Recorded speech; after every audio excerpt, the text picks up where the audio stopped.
50 Cent, Curtis Jackson, came up in one of the roughest parts of New York. He lost his mom at age 8 and started hustling himself at 12. His street background was very real, and he never hid it.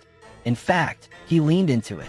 This upbringing gave him a survival mentality, which became core to his brand. He wasn't just rapping about street life, he lived it. The moment that sealed his legend was when he was shot 9 times in 2000 outside his grandma's house and survived. That instantly gave him credibility, not just in the streets, but in hip-hop culture. It turned him into a myth. He used that story masterfully. His voice changed from the shooting due to a bullet in his mouth, which added a unique sound and mystique to his delivery. Unlike many rappers who came up under someone, 50 came up against people. He dissed Ja Rule and Murder Incorporated before he even had a major deal. He didn't look for friends in the industry. He looked for domination. When he signed with Eminem and Dr. Dre, it was because they saw his power, not because he needed them to vouch for his street cred. He was already feared and respected on his own. 50's not just a street dude, he's strategic. Everything from his beefs to his business moves is calculated. He read and applied the 48 laws of power, even made a version with Robert Greene called the 50th Law. His whole brand revolves around being fearless, controlling perception, attacking weakness, and never relying on others. Even as he moved into business, vitamin water, TV shows like Power, books, he never dropped the persona. He's now a multi-millionaire mogul, but he still trolls people like he's on the block. He blended street smarts with corporate power and made fearlessness his signature move.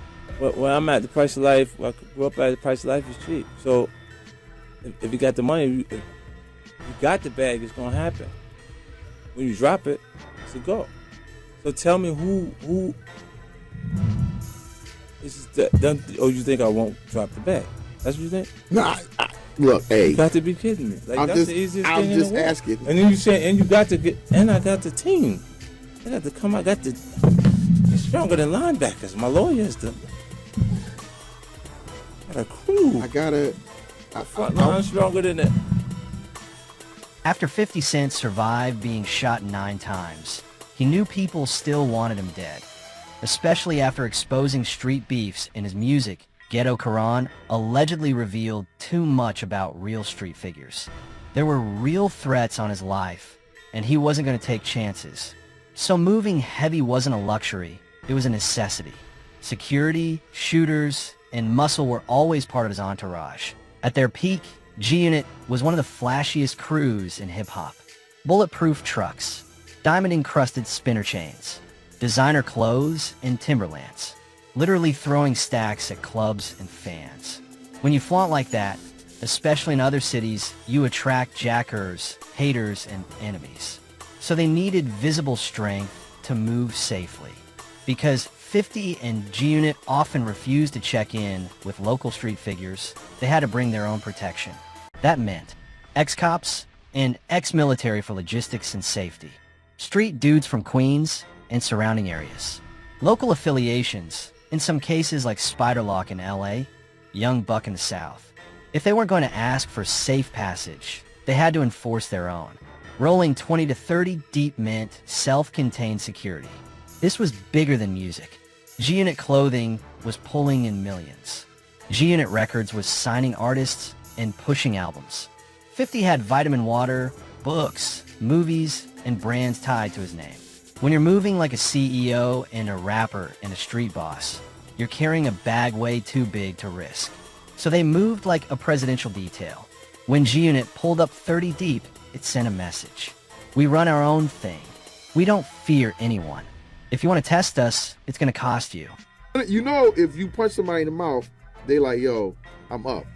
Like right now, if you punch me in my mouth, I'm up. I'm up. I'm gonna tell you right now, I'm all the way. Let me tell you, I'm all the way up. And guess what's gonna happen? Once you punch me in my mouth, I'm gonna get my man Terrence, K.O. Lewis. I'm gonna get him to punch me in my mouth because then I want to get double the money. But I'm gonna say you did all of it. No, because it ain't gonna matter. Because I'm gonna take the same kind of money that you would get and get it to the homie. And go shoot you, yeah? Couple times. Because they finally get a chance to run. Then start feeling fine. All of a sudden, everybody don't remember nothing. Nah, that lawsuit. No, I don't want to do that. Oh, but wait. With that. It shot me, then shot at the ambulance. Yeah, but wait. No, this ain't right. They go, no. Okay, so the case is... Okay, look, let me ask you a question. How much you think it would cost to kill somebody? Nowadays, couple stacks. About 5,000. Yeah, 4,000. couple stacks. But why would it cost so much to go through the court proceedings? It was marketing through intimidation, and it worked. Nobody wanted to try them because they looked like an army, not a rap group. There's been talk, never fully confirmed, that in cities like Detroit or Vegas, certain groups planned to press or rob G-Unit. But they backed off because G-Unit was deep and well-armed. This much money from Vlad TV every month. New York niggas don't know nothing about checking. I know, I'm straight out of New York, Shout right? out to my niggas from New York, because that's a whole nother lane. We've been coming to LA since 204, 205, and niggas ain't never check into nobody. No. You know what I'm saying? Niggas just go to their hotel and move militant. You know what I'm saying? When you move around the city, bro, you gotta be careful. And that's just, we dealing with G-Unit. Niggas had a lot of drama. So niggas had to move militant. Niggas ain't just going to the mall and just going here with jewelry on and this and that. And you gotta move militant, bro. Yeah. You got, wherever you at, you gotta move militant. Cause niggas will kill you over the smallest thing, especially if you an artist. Like, rappers die more than anybody. Now, I seen you told this story before, but I don't think you've really ever told it on any platforms before. But I guess you got the drop on 50 Cent one time? We thought we did. Right. We thought we did. Until we got in there. Back then it was it wasn't SLS. It was La Meridian, La Moran or some shit. It's SLS now on La Cienega, right by the Beverly Center. We thought we did. Somebody called us, told he was up there. I got up there. He came in. How deep were you? About 15. 15 people. Yeah, we wasn't that deep. We got up there, we came in and shit. You had Navy SEALs with them. 2 in all directions. Probably about 6 of them. Walkies in their ear, vested. Gun strapped to their thigh. Bullies on them, semis on them. Magazine cartridges. I said, yeah. He ain't slipping. Today's not the day. Nah. 50 moved different. He moved different. And did 50 I'm glad see that you? didn't happen though. He see me. But he didn't know that's what we was on. We never approached him. I'm glad it never happened. Before he signed with Eminem and Dre, nobody in the industry wanted to touch 50. After Ghetto Quran dropped, he was blackballed. Labels were afraid of the heat surrounding him. Even after surviving being shot, Columbia dropped him. He felt betrayed, blocked, and left to die, literally and figuratively. That created a chip on his shoulder, and from that moment on, the entire industry became his enemy. To 50, the rap game was filled with soft, industry-friendly rappers, artists who paid for safety or affiliations, labels that were scared of controversy, execs who exploited artists but didn't protect them. So he came in kicking down doors. Songs like How to Rob dissed the whole industry. He mocked everyone, from Jay-Z to Missy to Big Pun. Just to make a point, I'm not here to make friends. I'm here to take over. He used controversy as currency. While others avoided beef, 50 embraced it, created media moments, dominated mixtapes, took over radio with aggressive marketing and storytelling. He didn't need the system. He built his own underground empire with mixtapes like 50 Cent is the Future and No Mercy, No Fear, becoming bigger than most mainstream artists without radio or label help. Here's some real-world blowbacks from that attitude. The Game and G-Unit split in 2005.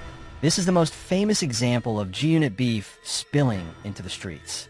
After 50 kicked Game out of the group on air at Hot 97, Game and his crew showed up to the radio station. A member of Game's crew was shot outside. That wasn't a staged moment. It was real tension with real consequences. The first thing that happened, he went overseas, His first week numbers came back. He said something about Jay because he's supposed to have ran into Memphis Bleak and had some sort of beef. First, I was trying to get in contact with Jay because I was like, he just got off. Like, Jay'll stomp him out. You see what I'm saying? Like, I'm like, wait, let me get in contact with him to stop him from going back. I can fix it before it actually happens. And then before I could actually get to him, I went up and he was calling the radio station saying, yo, put me on the air, put me on the. His way of trying to fix that situation was saying, I don't have no problem, not with Jay-Z, not with Memphis Bleak, but I don't have a problem with nobody. I don't have anything to do with that record, Piggy Bank, that 50 Cent got or anything else. So he was trying to separate from you completely. I'm like, all right, well then get rid of him before he even get a chance to make the statement, since he's saying it internally over and over. So I'm not gonna wait for him to say it publicly. And I said it first, and then it got into, that's why we got this office. 50, you know, when we was at it, he was saying like he wrote like my album, like I really couldn't do this shit on myself by my own, and that's what really started causing tension. Game was heavily connected in LA, and after the split, those West Coast relationships that might have been protection for G-Unit became threats instead. Buck was G-Unit's Southern rep, a street guy from Nashville who gave them access to the South. When he and 50 fell out, Buck started speaking on how G-Unit left themselves vulnerable by not respecting local ties. Shot Money and 50 started to have their problems in the midst of me making the Buck the World album. Their issues was, from my understanding, about money, you know, and 50 immediately started to bring me and the guys together in the rooms at the office and say things like, well, look, y'all gonna have to find another manager. You know, at the time, Sha was the president of the company, the manager of me, Banks and Yayo. He wore so many different hats, bro. The producer, he did everything. He's producing tracks, he's the president of the company, he's the manager.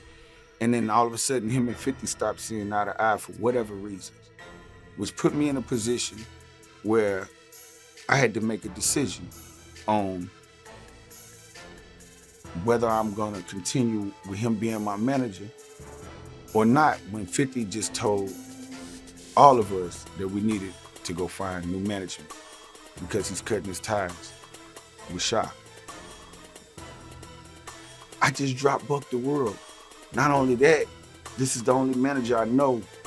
Not only that, Sha Money had became a best friend of mine. I'm the best man on this man's wedding. That's how me and close Sha was. Me and Sha were probably closer than me and 50. Him and 50 was. You know, so I'm the best man of his man's wedding. I'm judging Sha not from a business standpoint of his problems with 50. It faced pushback in certain cities from local street figures who felt they weren't paying the proper dues. These weren't always publicized incidents, but behind the scenes. Club promoters had beef with the entourage. Local gangs felt disrespected. Fights and confrontations broke out at events. Rolling deep, being aggressive, and refusing to check in got them law enforcement attention too. Their shows often got extra police presence. They were sometimes banned from venues. G-Unit's movements were monitored due to known affiliations with violent incidents. This made touring more expensive and harder to manage. What started as an image of strength sometimes backfired. Sponsors and corporate partners were hesitant. Security costs were massive. Labels got nervous. Even Eminem and Dre had to walk a fine line backing 50. That's a wrap from CD Hip Hop Nerds, where bars meet brains. Drop your thoughts in the comments. Hit that like if you vibe with the content. And don't forget to subscribe for your daily dose of hip-hop knowledge. Turn on those notifications so you never miss a beat. Until next time, peace.